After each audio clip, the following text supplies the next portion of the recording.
definitely feeling a whole lot like spring for today. We're really getting a true taste of it, especially with those temperatures like you just mentioned, Manny. And this afternoon brings us a potential to see those stronger storms as well. But let's start off with the good stuff, those temperatures. Boy, does it feel mild out there. A lot of us in the 50s as of right now, 52 degrees in DeKalb, 50 in Mount Morris, 53 in Rockford, and we're only going to continue to climb. Today's forecast reaching 56 degrees. Now that's just 2 degrees shy of the record at 58. So we might get awfully close to either tying, if not potentially breaking that record.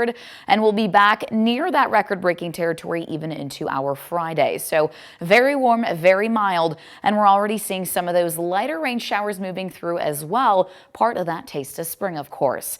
Here's what we're looking at right now on Exact Track. A few light showers within our area, but here's our large area of low pressure.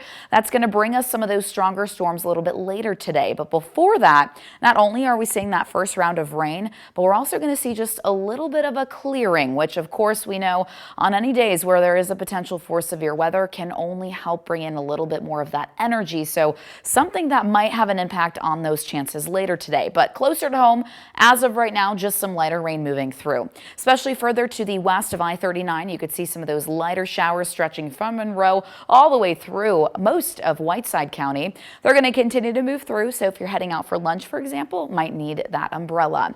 Otherwise, we'll slowly start to clear those showers out. It's going to remain windy even if the storms aren't present yet, and of course mild. We're going to stay in those 50s as we then see that second round bringing that potential for storms.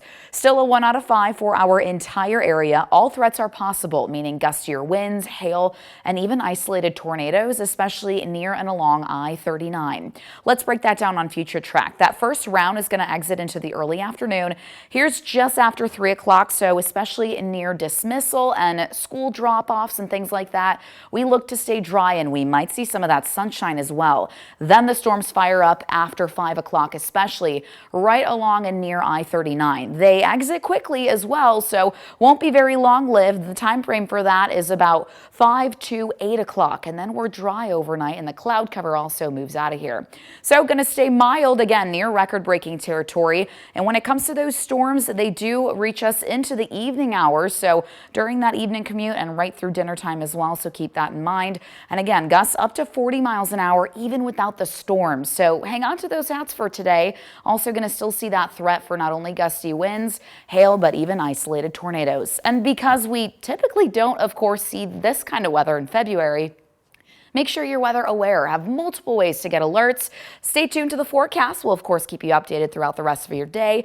Review that safety plan and have those devices charged and ready to go. After all is said and done, I hope you're ready for some sunshine. We're still in the 50s for tomorrow. In your most accurate 10-day forecast, we do see a potential for a little bit of a rain and snow mix overnight Friday, early Saturday, but then that moves out. We're back to sunshine and back to the upper 30s into next week. Manny.